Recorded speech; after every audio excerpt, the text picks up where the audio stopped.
Hola Juan Carlos, ¿cómo te va? Muy buenas tardes. Muy buenas tardes, ¿cómo están ustedes? ¿Cómo les va? Bien, muy bien, estamos muy bien aquí, atravesando todo lo que nos toca. Déjame hacerte una pregunta. ¿Qué significa Diego Armando Maradona para Juan Carlos Junio? Como a casi todos los argentinos.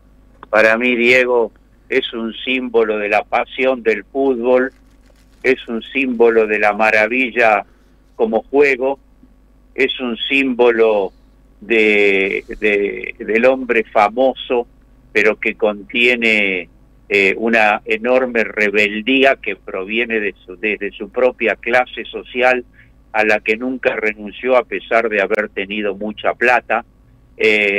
Así que, bueno, que siempre sostuvo la identidad nuestra como país, nuestra bandera, las Malvinas, los movimientos populares, pero además de todos sus atributos, yo diría culturales, políticos, y reitero la palabra rebeldía, fue un futbolista absolutamente genial, fuera de serie. Yo lo vi desde pibito, desde que apareció. Tengo un amigo que un buen día somos tres amigos que seguimos siendo amigos, y vino un día porque es hincha del Bicho y dijo: che, hay un pibe que la rompe en Argentina Junior. Bueno, así que, en fin, yo lo sigo como medio mundo de mi edad desde aquel entonces. Tengo una gran admiración, todo lo suyo me conmueve francamente en mis fibras más íntimas. Transmití eso a mis hijos y a mis nietos. Tengo la foto de Diego en la puerta de mi casa. En fin, tuve oportunidad alguna vez de cruzarme con él, precisamente por la relación que tenía con Heller, y entonces teníamos indirectamente, tuve algunos cruces con él, así que bueno, lo pude conocer un cachito. Bueno, así que todo eso y mucho más. Hay algo muy importante en lo que destacás, que es que nunca renunció a esa rebeldía, digamos, ¿no? Siempre estuvo enfrentado con el poder, no solamente en los momentos donde él podría haber elegido otro camino. Vos decías, tenía mucha plata, también supo tener poder en algún punto, ¿no? Una concepción un poco más amplia, si vos querés. Pero sobre todo, no dejó de ser rebelde ante el poder en sus momentos de mayor debilidad. Cuando podría perfectamente, para tratar de zafar de alguna de sus debilidades, insisto, todas las que él reconoció a lo largo de su historia, y sin embargo no lo hizo, ¿no? El tipo se plantó también en su peor momento. Sí, porque estaba, yo diría, en su naturaleza cultural ideológica. Estaba en su naturaleza. Claro. Es el escorpión, porque tenía plata, no tenía plata, estaba en el auge universal, estaba caído, estaba drogado, estaba lo que sea, y en su naturaleza estaba la rebeldía contra los poderosos, ¿no? Desde cuando va al Vaticano al Papa, a los millonarios, a los autoritarios, defendía a las madres, a las abuelas, en fin, tenía ese rasgo que estaba, yo por eso digo, se me ocurre desde su naturaleza de clase, ¿no? Desde algo que le venía desde los principios de su vida, ¿no? Creo que debe haber influido también su familia, el lugar de nacimiento, Villa Fiorito, toda esa cosa del pobrerío, que él siempre tuvo una afinidad con esos sectores, más allá de que convivía con príncipes y multimillonarios. Sí, de todas maneras, ese origen tampoco te garantiza esa rebeldía, digamos, ¿no? Hay enorme cantidad de casos en los que efectivamente eso no es así. No, por eso lo destaco en él. Es como vos decís, hay gente de Puerto Apache, de Fuerte Apache, que están en los partidos de la oligarquía y que hacen negocios con la oligarquía. O sea, que actúan contra su clase originaria. En el caso de Diego, justamente, es coherente con su origen de clase. Claro, total. Bueno, queríamos saber, que intuíamos que ibas por ahí, pero no sé si hablamos muchas veces tanto de Maradona en estas columnas, en este cafecito. Bueno, Juan Carlos, déjame preguntarte por uno de los temas de estas horas. Tiene que ver con la designación de Carlos Presti como ministro de Defensa, siendo jefe del Ejército. Escuchamos la voz de Agustín Rossi, muy crítico. Agustín Rossi dijo, politiza a las Fuerzas Armadas y militariza a la política o a la institución ministerio. César Milani, ex jefe del Ejército, también en esta radio, dijo que de alguna manera corresponde, que son los que más saben, digamos, ¿no? Los jefes del Ejército, que de ninguna manera le parece equivocado o que afecte a la democracia argentina. Tiene otros reparos respecto de Presti y, por supuesto, sobre si tiene que retirarse o no para ocupar el cargo. Y hace un rato nada más habló Carlos Presti, porque participó en una actividad en Casa Rosada, y dijo que va a seguir con jerarquía militar, que es una situación distinta, pero que no va a pasar a retiro, y lo decía de esta manera. Está la costumbre de que el presidente reciba a sus generales, almirantes, brigadieres en el Salón Blanco. Teniente, ¿cómo se prepara para el nuevo cargo, el nuevo ministro de Defensa a partir del 10 de diciembre? Sí, estoy preparado ya, así que estoy ahora articulando y pensando cuáles van a ser las mejores opciones para presentarle al presidente. Una vez que me las apruebe, las daré con eso. ¿Va a haber un pase a retiro? Voy a cumplir lo que determina la ley para el personal militar, desde ya que, ¿Y eso qué significa? Que voy a seguir con jerarquía militar en una situación distinta. Como ministro. Como ministro, pero está contemplado, contemplado legalmente qué es lo que corresponde a este tipo de situaciones. Que es lo que ¿Cuál es el planteo? Bueno, allí estaba la palabra de Carlos Presti, un nombre y una voz a la que vamos a tener que acostumbrarnos en la Argentina en esa función. Juan Carlos, ¿qué mirada tenés sobre el tema? Bueno, yo creo que es un retroceso gravísimo, porque lo primero que nosotros tenemos que privilegiar como ciudadanía es el sistema democrático argentino.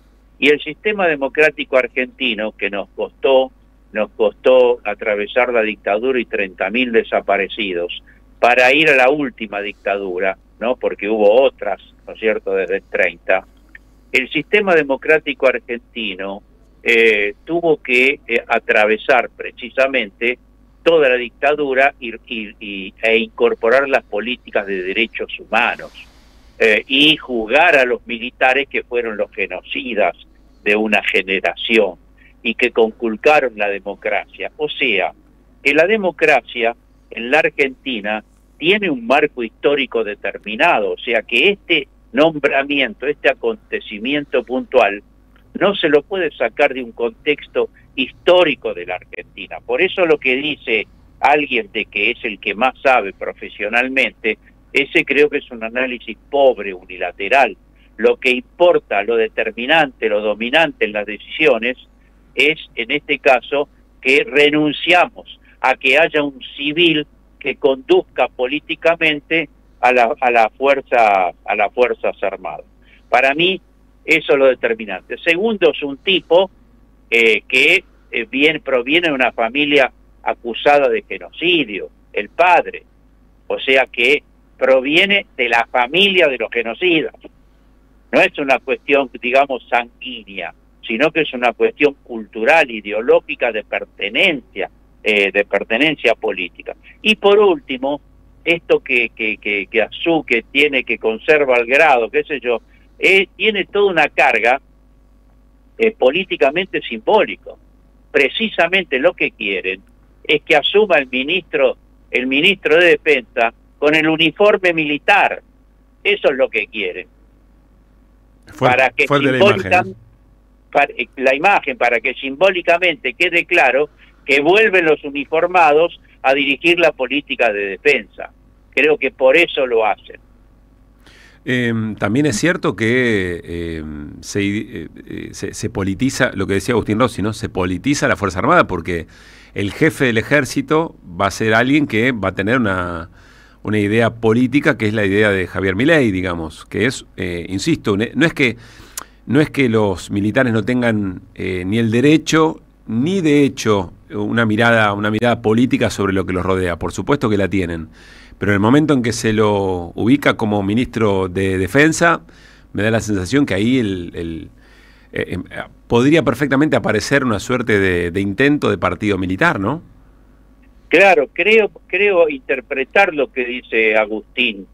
Las Fuerzas Armadas tienen que estar supeditadas al poder civil de la democracia.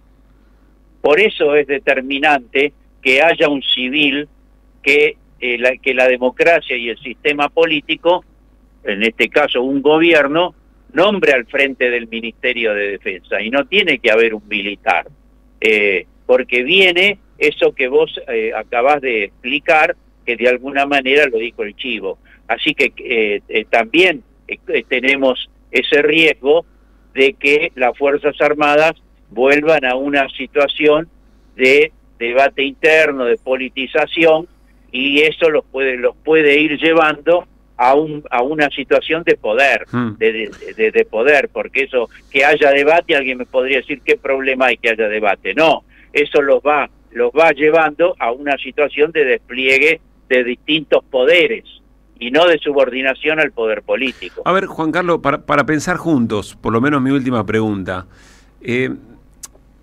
Me parece que se han dado sobradas muestras de que la Argentina tiene un consenso democrático respecto de ciertas cuestiones vinculadas a nuestro pasado reciente. Después habrá que ver, ¿no? En definitiva, qué valoración hacemos de la democracia hasta aquí y cómo ha funcionado y cuáles han sido sus limitaciones, sí. Pero hay un consenso grande, se vio en la movilización del 2x1, me parece que quedó bastante claro. Quizá el riesgo no sea tanto, no sea tanto de volver hacia atrás, sino que esto obtura o traba o le mete ruido a un proceso que se venía dando, que es una suerte de reconfiguración de lo que las Fuerzas Armadas significan para una democracia que ya no tiene riesgo de golpe de Estado. Este movimiento tan brusco, tan fuera de ese proceso, o si vos querés salteándose muchas etapas, si es que en algún momento del futuro esto podía llegar a reconsiderarse de otra manera, ¿se ve de alguna manera obturado o no? Quizá estoy pensando en voz alta, quizá ese sea el mayor daño que le está haciendo Milei con esta decisión. Sí, se ve obturado. Quiero insistir, porque no es además un militar cualquiera, es un militar que pertenece a la familia de represores. Por lo tanto, hay un viraje desde el punto de vista ideológico en la conducción del Ministerio de Defensa. No hay acá un ministro de Defensa que se corresponda con, en fin, con yo diría, un perfil político votado por el pueblo de un gobierno, sino que lisa y llanamente insisto, es la incorporación de un personaje, además con el rango directamente militar, que es lo que decíamos recién. Por lo tanto, claro que va a generar una situación, para mí genera un retroceso, lisa y llanamente. Ahora bien, así como dije de entrada, que es grave retroceso, y lo reitero, también creo que este país, este pueblo, a lo largo de desde la democracia, y uno podría decir desde la resistencia de las madres en plena dictadura, ha hecho un proceso muy positivo de incorporación de conciencia democrática, de incorporación de la idea de memoria, verdad y justicia, de incorporación de la idea de que deben ser juzgados los crímenes de lesa humanidad, que inclusive trasciende a las identidades político-partidarias. Claro. Por eso creo que esta jugada reaccionaria de un gobierno de ultraderecha, no olvidemos que ya tenemos una vicepresidenta que reivindica la dictadura, ojo, por más que esté peleada con Milei y qué sé yo, es la vicepresidenta, yo creo que vamos a tener un 24 de marzo que va a ser quizá el más grande de todos. O sea, yo creo que hay una gran reserva en la sociedad argentina que yo diría, sedimentado el tema de derechos humanos, el tema de la justicia y el repudio al genocidio de los militares, de la dictadura, no de los militares solamente, de la dictadura cívico-militar. Así que esa, yo sí diría, es la otra cara, que es lo que venimos diciendo todo el tiempo alrededor de muchas cosas.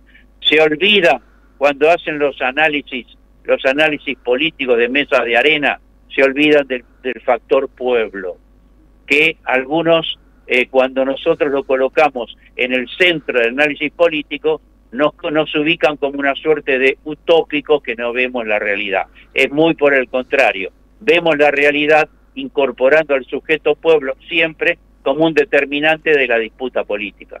Juan Carlos, gracias como siempre, abrazo grande. Chao. Juan Carlos Juño, el cafecito. AM530, 20 años.